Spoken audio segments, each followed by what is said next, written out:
Olá a todos, meu nome é Ricardo.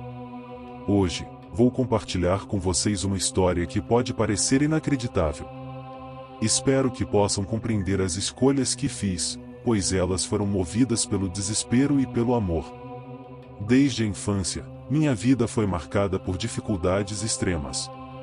Cresci em Lagoa Verde, um pequeno vilarejo no interior de Minas Gerais, onde a pobreza era constante. Meus pais lutavam para colocar comida na mesa, e, muitas vezes, não havia o suficiente para todos. Com o passar dos anos, vi meus sonhos escaparem como água entre os dedos. Mesmo diante de tanta adversidade, nunca deixei de acreditar que o futuro poderia ser diferente. Me dedicava aos estudos e sonhava com dias melhores. Era ambicioso e nunca me conformei com a falta de oportunidades e com a ausência de coisas simples, como brinquedos. Queria sair desse ciclo de miséria, mas a realidade era dura. Desde cedo, além de estudar, eu ajudava meu pai na lavoura. Esse trabalho árduo alimentava meu desejo de mudar nossa situação e alcançar algo maior. Eu queria ser alguém que pudesse não só mudar a minha vida, mas também a da minha família. Morávamos em um local isolado, distante de tudo. Ajudava meu pai a cuidar de uma pequena plantação, da qual tirávamos nosso sustento. Minha mãe fazia doces e cocadas que vendia na cidade de Campo Limpo, que ficava a 5 quilômetros de casa. Ela caminhava todos os dias até a cidade, onde tinha alguns clientes fixos na escola e na prefeitura. Meu pai vendia o leite das nossas 4 vacas magras para os vizinhos, mas a concorrência era acirrada. Um sábado de manhã, tudo mudou para pior. Meu pai acordou muito mal e precisou ser levado às pressas para o hospital. Naquela época, eu tinha 16 anos. Os médicos nos deram a pior notícia possível e meu pai tinha um tumor cerebral e precisava de uma cirurgia urgente. O hospital local não tinha os recursos necessários, e teríamos que esperar por uma vaga no hospital municipal, a cerca de 320 quilômetros de distância. Essa notícia foi devastadora. Meu pai pediu para falar comigo a sós, e com lágrimas nos olhos, me disse que achava que seu tempo estava acabando. Ele acreditava que não sobreviveria, em parte por causa de erros do passado. Tentei confortá-lo, dizendo que sua doença não era a culpa dele e que ele deveria ter esperança, mas ele estava inconsolável. Os médicos interromperam nossa conversa para administrar medicamentos, e me pediram para sair do quarto. Eu era o filho mais velho e sempre fui muito próximo do meu pai. Embora sonhasse em sair de casa para estudar e me tornar alguém, a doença dele reforçou meu desejo de salvar vidas. Precisava encontrar forças para cuidar dos meus irmãos mais novos, Lucas e João, que tinham 9 e 11 anos.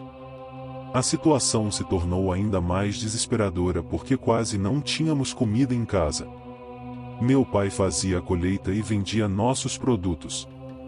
Sem ele, minha mãe não podia continuar a fazer seus doces, pois faltava material. Na manhã seguinte, saí cedo de casa e fui até nossa pequena propriedade para buscar ovos, leite e algumas frutas. Enquanto caminhava pela estrada de terra, tive a sensação de que alguém me observava. Olhei para trás várias vezes, mas só via o mato denso ao redor.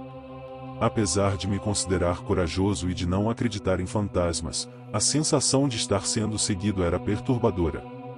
Em um certo ponto do caminho, pensei ouvir alguém chamar meu nome, mas quando me virei, não havia ninguém. Acelerei meus passos e me senti aliviado ao avistar a cerca da nossa propriedade. Peguei alguns ovos e fui ao celeiro para ordenhar as vacas. Foi lá que vi um homem alto, vestido com um elegante terno preto, se aproximando. Ele se apresentou como o Sr. Silas. Disse-lhe rapidamente meu nome e expliquei que não tinha tempo para conversar, pois precisava voltar para casa. Ele me observou trabalhar em silêncio e, quando estava saindo do celeiro, disse que tinha algo muito sério para me falar e que nossas vidas dependiam disso. Suas palavras prenderam minha atenção. Ele mencionou que tinha uma proposta irrecusável para mim, mas antes, me alertou sobre a importância de ouvi-lo com atenção. Interrompi-o, dizendo que se sua intenção fosse comprar nossa propriedade, ele podia ir embora. No entanto, ele continuou, ignorando minha intervenção, e me olhou fixamente nos olhos. Disse que sua proposta era valiosa e que, se eu aceitasse, minha família e eu ficaríamos ricos. Naquele momento, decidi escutar o que ele tinha a dizer. O Sr. Silas então me falou que a vida do meu pai estava no fim e que ele estava na cidade para levá-lo. Fiquei indignado e pedi que se retirasse, dizendo que jamais aceitaria que alguém ameaçasse a vida do meu pai. Ele não se calou e continuou, revelando que há 20 anos meu pai fez um pacto com ele, mas um mês depois havia rompido o acordo. Enquanto o Sr. Silas falava sobre o passado do meu pai, lembrei-me de que, antes de eu nascer, houve histórias de que meu pai havia ganhado na loteria, mas o dinheiro havia desaparecido misteriosamente do banco. Disse a ele novamente que fosse embora, pois precisava levar alimentos para minha família.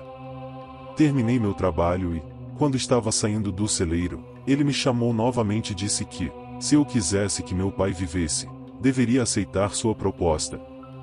O Sr. Silas explicou que meu pai tinha apenas 24 horas, a partir daquela noite, para que eu reconsiderasse e aceitasse o acordo. Curioso, perguntei qual era a proposta. Ele disse que poderia salvar a vida do meu pai e, além disso, nos tornar ricos. Seria algo relativamente simples, e eu precisaria entregar algumas almas inocentes em troca. Ri e perguntei se ele estava louco, pois jamais tiraria a vida de alguém. Ele me olhou seriamente e perguntou se a vida do meu pai não era mais importante. Respondi que, claro, a vida da minha família era o que mais importava para mim.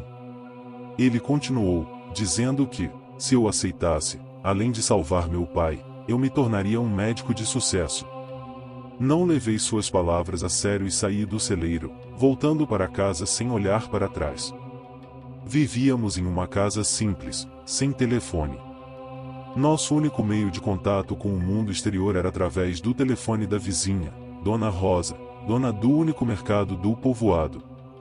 Por volta das 11 da noite, recebemos um telefonema do hospital informando que o estado do meu pai havia piorado.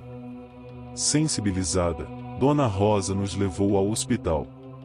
Ao chegarmos lá, os médicos nos disseram que meu pai estava em coma. Foi nesse momento de desespero e vulnerabilidade que decidi que talvez devesse considerar a proposta do Sr. Silas, que poderia mudar nossas vidas para sempre. Eu hesitei no início, mas a perspectiva de mudar nosso destino e salvar meu pai era irresistível. Não acreditava em coisas sobrenaturais, mas estava disposto a tentar qualquer coisa. Na manhã seguinte, corri até a roça e, sem pensar duas vezes, assinei o pacto, selando meu destino com tinta vermelha e sangue. O Sr. Silas me fez prometer que nunca contaria sobre nosso encontro a ninguém, e eu concordei. Ele disse que não tinha pressa. Naquele momento, tudo o que eu queria era que meu pai sobrevivesse, e estava disposto a fazer qualquer coisa por isso. Disse-lhe claramente que, se meu pai não melhorasse em 48 horas, o pacto estaria cancelado. Ele sorriu enigmaticamente e aceitou as condições. Combinamos de nos encontrar a cada 3 anos no celeiro. No dia seguinte, recebemos a notícia de que meu pai havia sido transferido para outro hospital durante a noite e que a cirurgia estava sendo realizada. Minha mãe e eu deixamos Lucas e João com parentes e fomos para a rodoviária. Ao chegarmos no hospital, os médicos nos informaram que a cirurgia havia sido um sucesso.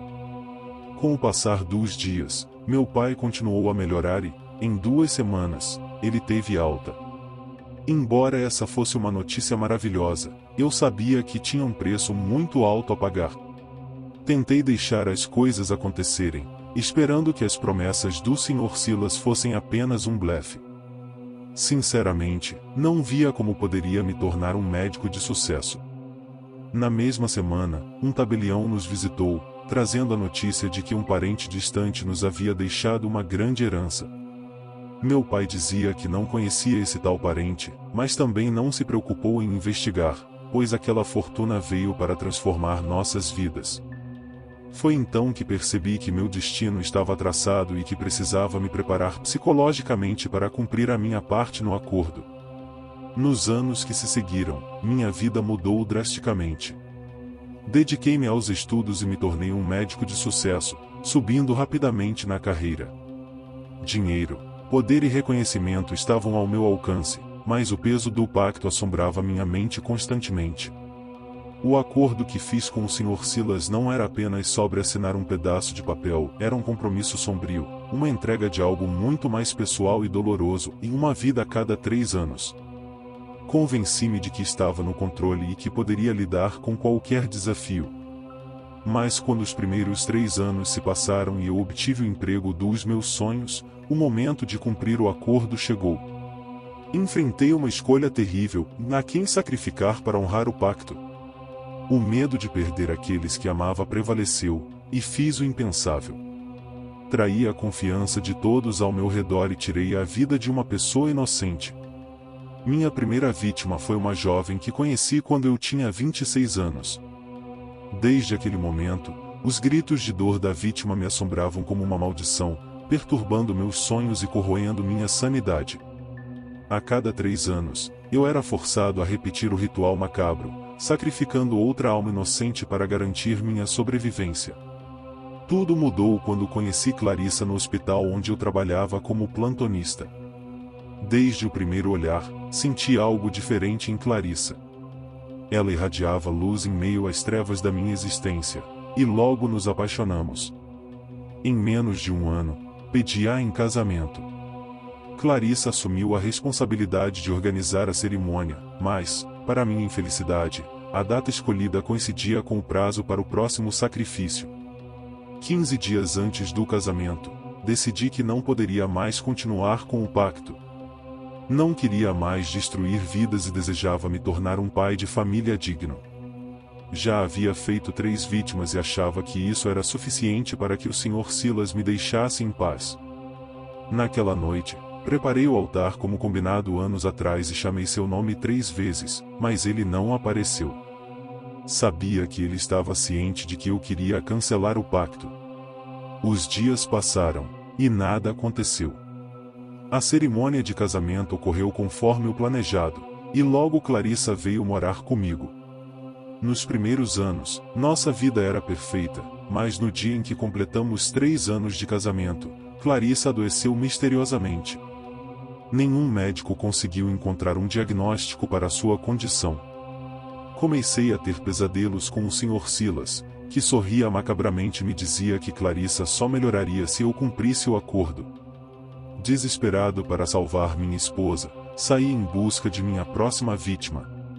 Marquei um encontro com uma garota de programa. Era assim que encontrava minhas vítimas. O olhar inocente daquela jovem partiu meu coração, mas eu não podia perder a mulher que amava. Após o ritual, abri a bolsa da jovem para rezar por sua alma, e encontrei uma foto dela com 2 crianças. Isso me destruiu por dentro. Voltei para o hospital e fiquei ao lado de Clarissa até o amanhecer. Como esperado, sua melhora foi repentina, como um milagre. Decidi então que não podia mais continuar desse jeito e fui à delegacia me entregar. Meu sucesso não podia custar tantas vidas inocentes. Hoje, estou aqui na cadeia, aguardando o momento em que o Sr. Silas venha buscar minha alma, como prometido. Doei toda a minha fortuna para instituições de caridade, na esperança de que isso possa, de alguma forma, compensar os atos terríveis que cometi. Sei que isso não apaga nada do que fiz, mas pelo menos a fortuna que adquiri ajudou a salvar vidas. Muitos me consideram louco, e sei que sou odiado por muitos, mas peço que me perdoem. As escolhas que fiz foram motivadas pelo desespero e pela necessidade de proteger minha família. A vida me empurrou para essas decisões terríveis. Aqui, na prisão, recebo visitas frequentes de missionários e psicólogos, que tentam me ajudar a lidar com minha depressão. Foi através dessas pessoas que enviei esta carta, para que o mundo saiba o quanto é devastador fazer um pacto com forças ocultas. Não há um dia em que eu não me arrependa das decisões que tomei.